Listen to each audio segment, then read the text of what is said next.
January 17th, 1945. Near the frozen village of Foy, Belgium. The snow falls in silence. It does not care about the war. It drifts over the splintered pines, over the shattered stone walls of farmhouses, over the bodies of men who will never see spring again. The temperature hovers at 14 degrees Fahrenheit. Breath becomes fog. Metal stings the skin. In the pre-dawn darkness, a young Unteroffizier named Klaus Becker lies pressed against the frozen earth, his carabiner 98K rifle clutched in mittened hands that can barely feel the trigger. He is 23 years old. He has been told that the Americans are soft, that they fight with machines because they lack the discipline and courage of the German soldier. He has been told that one well-trained lancer is worth 3 of the enemy. He believes this.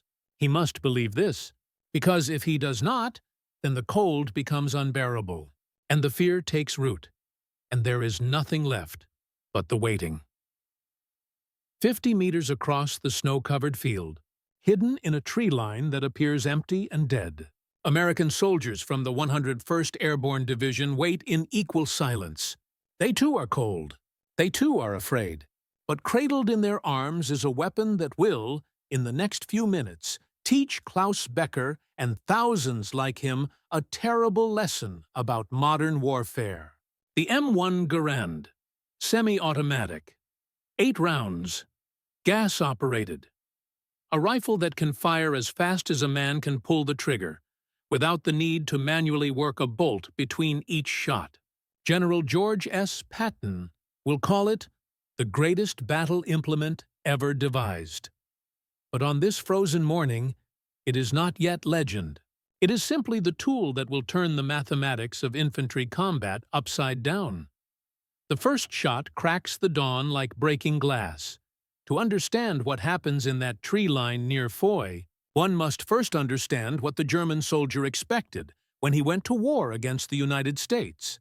This expectation was not born from ignorance, but from ideology, from a carefully constructed narrative that had been fed to the Wehrmacht since before the first American boot touched European soil. The German military command, informed by experiences in the First World War and shaped by Nazi propaganda, believed they understood the American fighting man.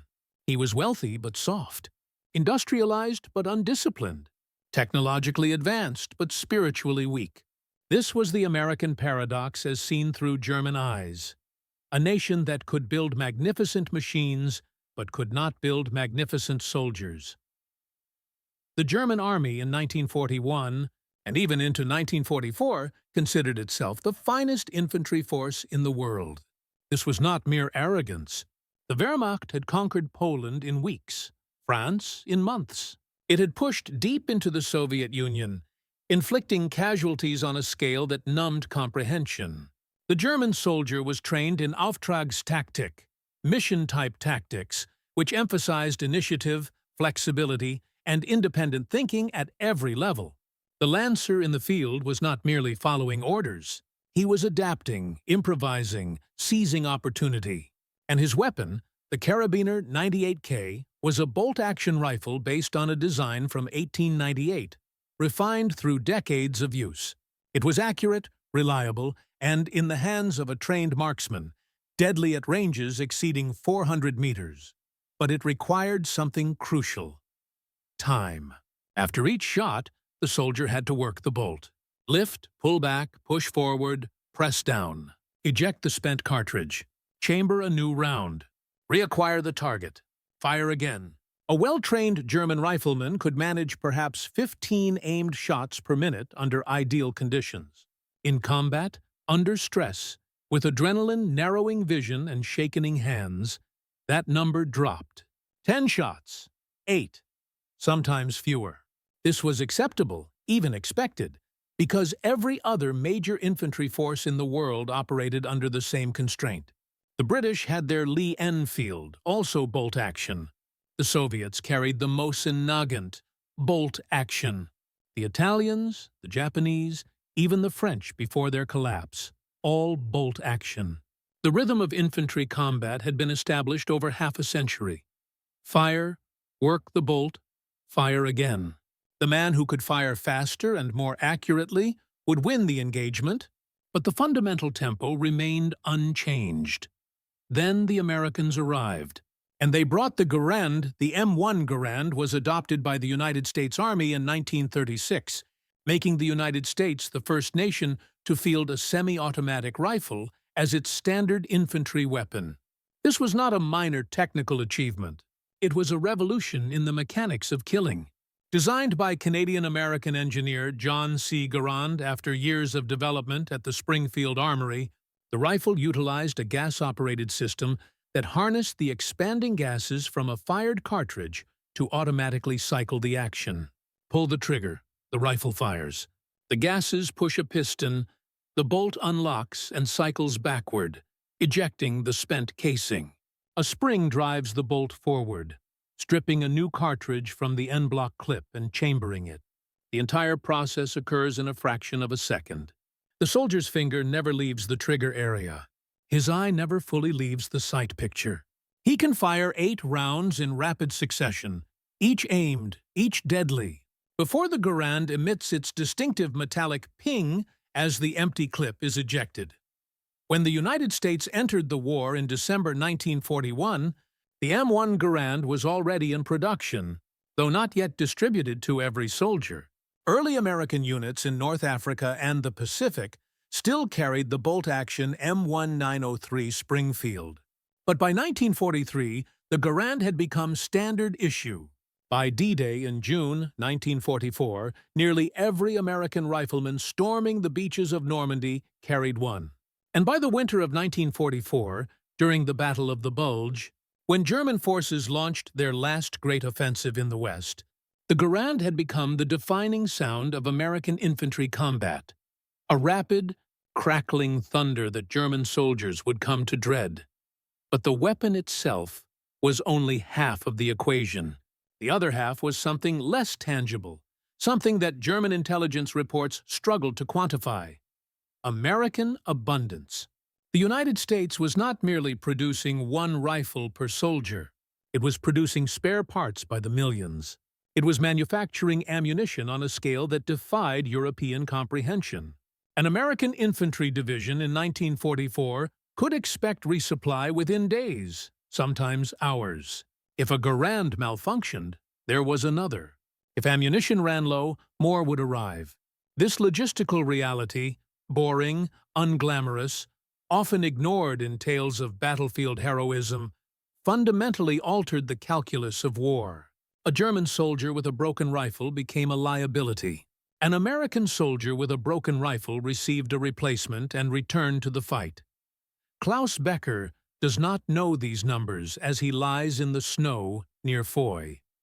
He knows only what he has been told. Hold the line. Wait for the counterattack.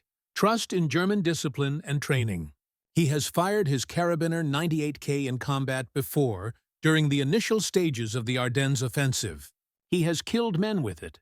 He knows its weight, its balance, the smooth action of the bolt under his palm. He trusts it because he has no choice.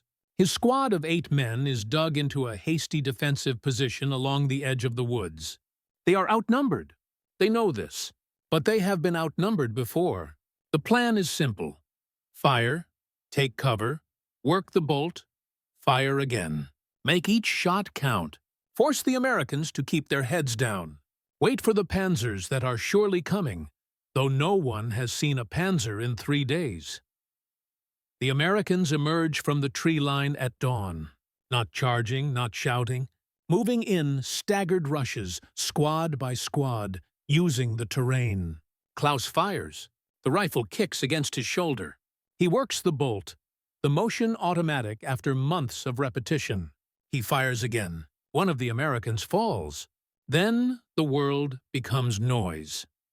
The sound of the M1 Garand in sustained fire is unlike the measured crack of bolt-action rifles. It is a cascade, a rolling thunder that builds and overlaps, each rifle adding to a continuous roar. Klaus hears it and does not immediately understand what he is hearing. It sounds like a machine gun, several machine guns. But machine guns fire from fixed positions. These sounds are moving, shifting, coming from multiple points across the tree line. He works his bolt, fires, works the bolt again. The American fire does not slacken. It intensifies. Snow explodes around his position. Bark splinters from the trees above his head. He ducks, works the bolt, tries to acquire a target. The Americans are advancing during their own fire. This should not be possible. Advancing soldiers cannot fire accurately. But they are firing, and they are advancing, and the volume of incoming rounds makes it impossible to raise his head for more than a second. To his left, Schütze Weber is hit. The young soldier, 19, from Heidelberg, who still talked about his mother's cooking, jerks backward as a round strikes his shoulder. He cries out, drops his rifle. The rate of fire does not decrease. Klaus fires blindly over the lip of his foxhole, works the bolt, fires again. His hands are shaking now, not from cold. When he tries to chamber another round, the bolt sticks. A spent casing has not fully ejected. It is caught at an angle, jammed in the action. This happens sometimes in the cold. The metal contracts. The rifle needs to be cleared. It will take 15, maybe 20 seconds. He ducks down, begins working at the jammed casing with numb fingers. The incoming fire continues without pause. 8 rifles firing, 8 Americans. But it sounds like 20, like 30, like an entire platoon. When Klaus finally clears the jam and raises his head again, the Americans are 30 meters closer. They are using fire and movement, the most basic infantry tactic, but they are executing it at a speed that renders the old defenses obsolete. Half the squad fires while the other half advances. Then they switch. The soldiers moving forward do not have to stop, find cover, work a bolt, and prepare to fire. They drop into position and immediately begin shooting, because their rifles are already loaded, already ready. The Germans, working their bolts, trying to maintain aimed fire, cannot generate enough outgoing rounds to suppress this advance. The mathematics are brutal and simple. One American rifleman can fire as many rounds in 10 seconds as 3 German riflemen. And there are not 3 Germans for every American. There is barely one. The engagement near Foy lasts 11 minutes. When it is over, Klaus Becker is one of 3 survivors from his squad. They retreat through the woods, carrying Weber, who is bleeding through his field dressing and crying for his mother.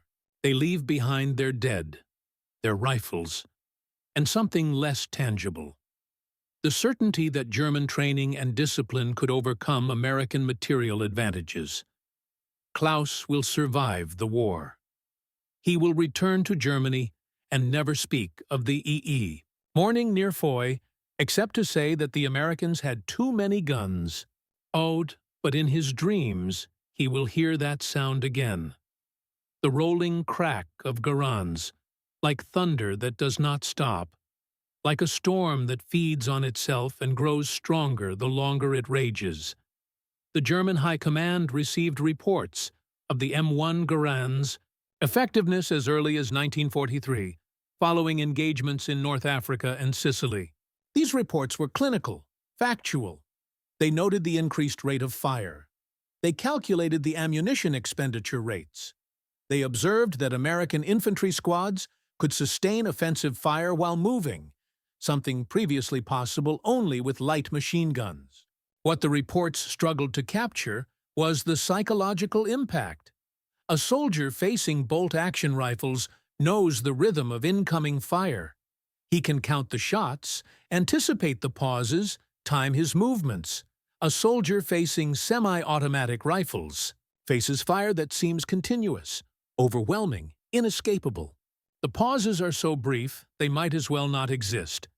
The distinction between rifle fire and machine gun fire begins to blur.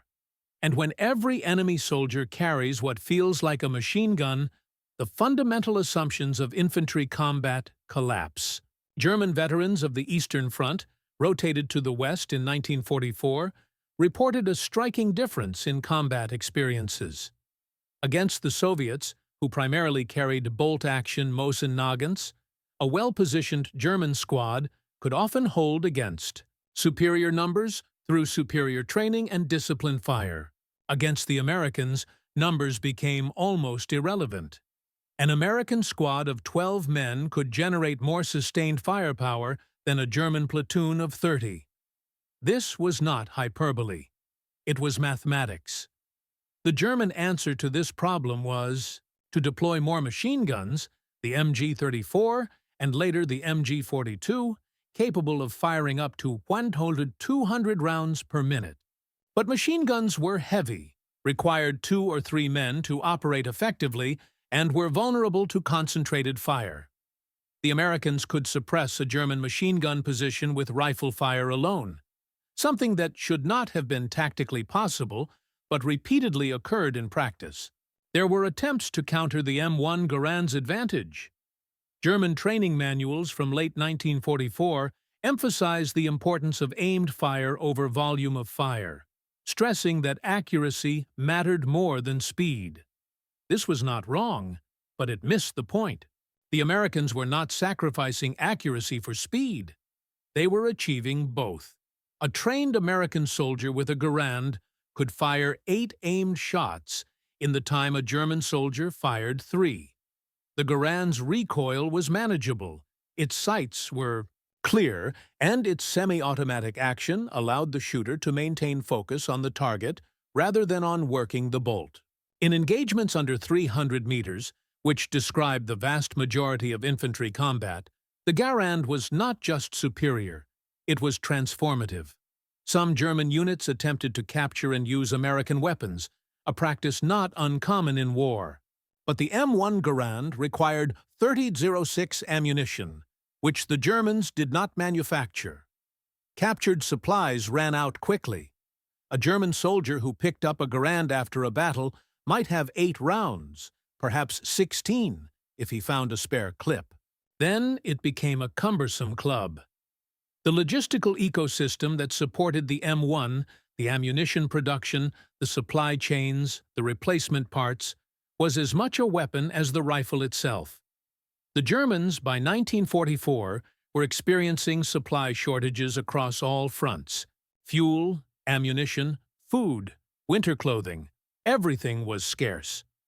They could not have supported a semi-automatic rifle even if they had designed one. And by the time they realized the magnitude of the American advantage, it was too late to close the gap. There is an account, recorded in the post-war interviews conducted by U.S. Army historians, of a German Oberleutnant named Friedrich Müller, who was captured near Aachen in October 1944. Müller had been an infantry officer since 1940, had fought in France, in Russia, and now in the defense of the fatherland itself. During his interrogation, he was asked about American tactics and equipment.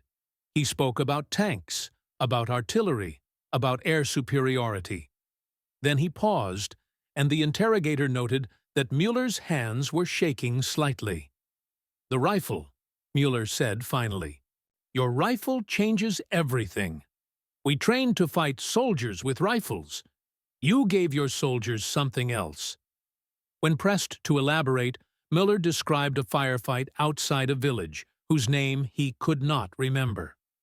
His platoon had been ordered to delay an American advance. They had prepared positions, set fields of fire, distributed ammunition carefully because they did not have much to spare. The Americans appeared, and the Germans opened fire. Aimed shots, disciplined, exactly as they had been trained. The Americans went to ground and returned fire. But they did not return fire in the pattern Müller expected. There were no pauses, no rhythm, just continuous hammering noise. His men worked their bolts, fired, worked their bolts again. The Americans kept firing. One of Müller's machine gunners was hit within the first minute. The gun fell silent. The Americans advanced. Müller's men fired faster, abandoning aimed shots for volume, trying to match the incoming fire. But you cannot match a semi-automatic rifle with a bolt action, not in sustained combat. The mathematics are unforgiving. Miller's platoon held for 15 minutes before retreating. They had inflicted casualties. The Americans did not advance without loss, but they had failed to stop or even significantly slow the assault. Miller lost 14 men. He estimated he had faced perhaps 30 Americans, though he could not be certain. It felt like more, he said. The fire felt like more. This was the recurring theme in German accounts, the feeling of being outnumbered even when they were not, the psychological weight of sustained incoming fire that never seemed to pause for breath or reload. The interrogator, a young lieutenant from Ohio who had carried a Garand through France, asked Miller if he thought the war was lost. Miller stared at him for a long moment. "The war was lost the moment we could not give our soldiers what you gave yours," he said. "Everything else is just the dying." The M1 Garand was not perfect. It had flaws, some minor, some potentially serious. The en-bloc clip system, which held 8 rounds, could not be topped off.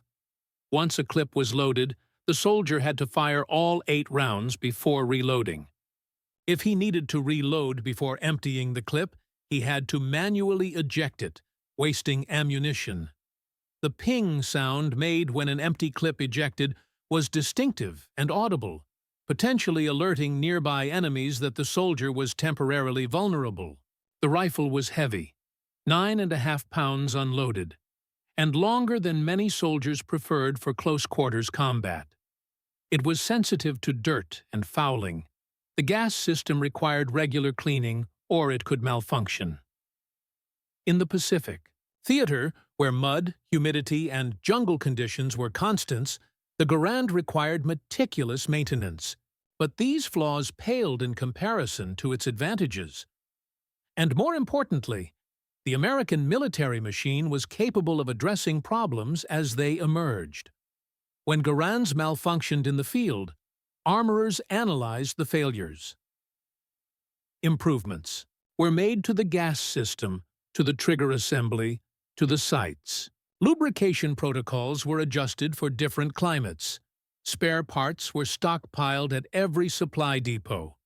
The infrastructure to support the weapon was as robust as the weapon itself. This was the American approach to war. Identify a problem, engineer a solution, produce it in massive quantities, and distribute it efficiently. It was industrial warfare in its purest form, and it was something the German military, for all its tactical brilliance, could not replicate by 1944. The symbolic weight of the M1 Garand extended beyond its technical specifications. To American soldiers, it represented the capacity of their nation to equip them properly, to give them tools that increased their chances of survival. To German soldiers, it represented something darker, the realization that they were not fighting merely an enemy army, but an entire industrial civilization operating at a scale they could not match. Every Garand was a reminder of American factories running 3 shifts, of supply ships crossing the Atlantic unmolested, of a homeland untouched by bombing or invasion. The rifle became a symbol of abundance, not just material abundance, but abundance of choice, abundance of possibility, abundance of future. In the frozen fields of Belgium, in the hedgerows of Normandy, in the rubble of German cities, the sound of the Garand became the sound of inevitability. It was the sound of a war that was already decided, even if the dying had not yet finished. There is a letter, preserved in the Bundesarchiv in Berlin, written by a German corporal named Hans Dietrich, to his wife in February 1945. Dietrich was part of a rearguard action in the Rhineland, part of the slow, grinding retreat toward the heart of Germany. The letter was never sent. It was found on Dietrich's body after he was killed by American artillery. In it, he describes a day of fighting outside a town he does not name. He writes about the cold, about the lack of ammunition, about the fear that never quite goes away. Then he writes, "The Americans came today with their rifles that never stop. We fired and fired, but there were always more bullets coming at us than we could send back. It is like trying to empty the ocean with a bucket. Johann was hit in the leg. We could not carry him. I think about the stories we were told, about the weak Americans, about how they could not fight. These were lies, or perhaps they were true once, but are not true anymore. They fight with everything they have, and they have everything. I am so tired, my love. The sound of their rifles is in my head even when they stop firing. It is the sound of machines, not men. How do you fight machines? This letter, among thousands of similar documents, captures the transformation in German perceptions.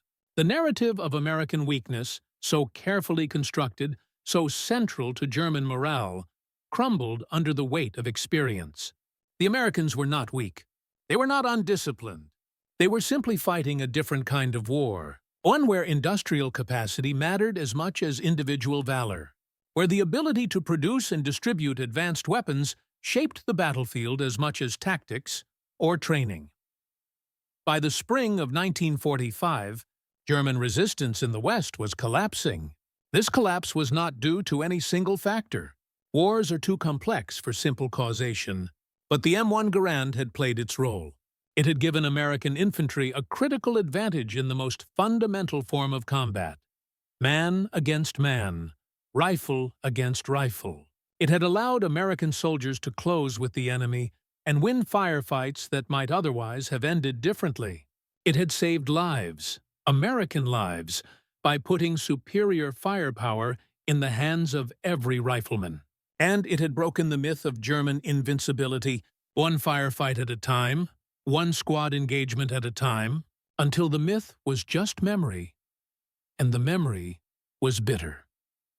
After the war, the Soviet Union, Great Britain, and other Allied powers began developing and fielding their own semi-automatic and automatic rifles.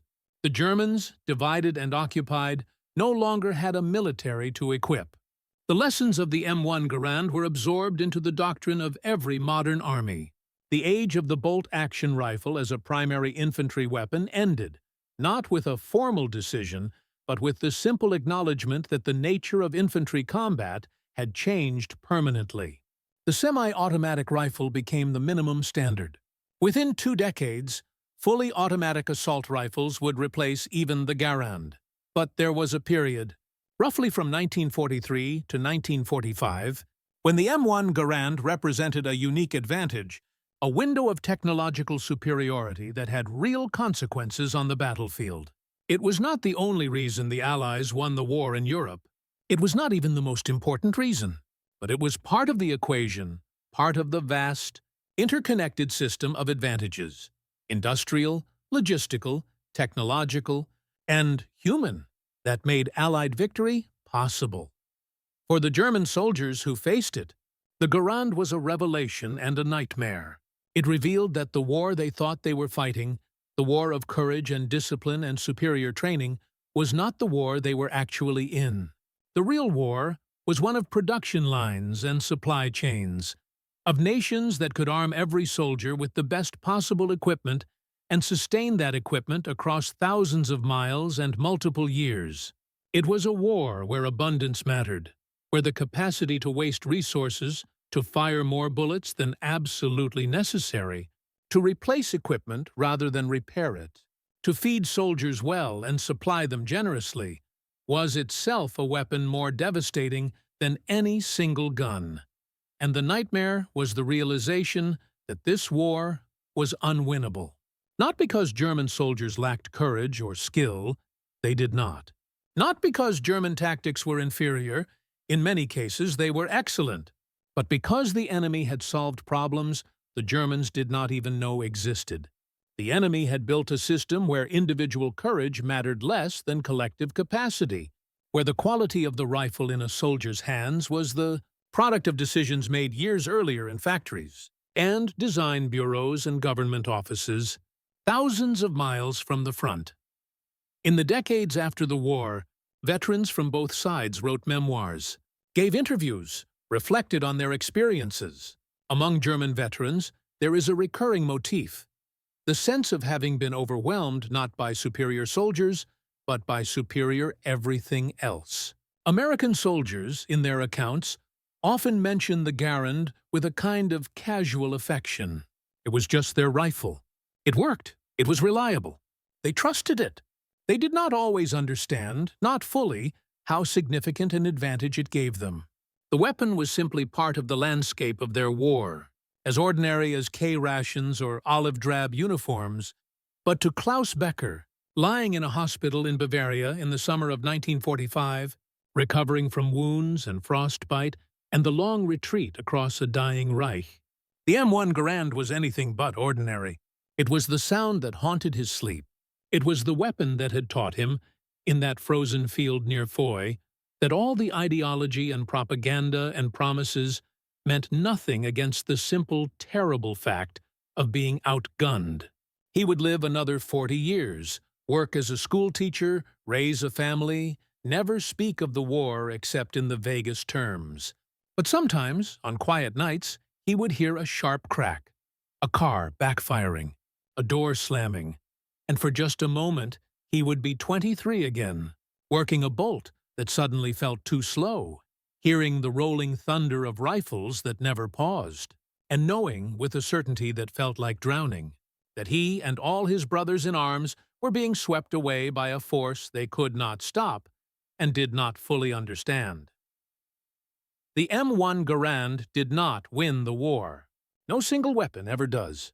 But it changed the war, and in changing it, revealed a truth that extended far beyond the battlefield. It revealed that freedom and abundance are not weaknesses. They are not signs of decadence or spiritual decay. They are, when harnessed to purpose and will, the foundation of overwhelming strength. The Americans did not fight with inferior weapons because they were rich. They fought with superior weapons because their system, messy, democratic, capitalist, chaotic, was capable of producing superior weapons and getting them into the hands of soldiers who needed them. This was the lesson the M1 Garand taught, one 8-round clip at a time, in the snow and the mud and the ruins of Hitler's 1,000-year Reich. It was a lesson written in gunpowder and blood, and it endures.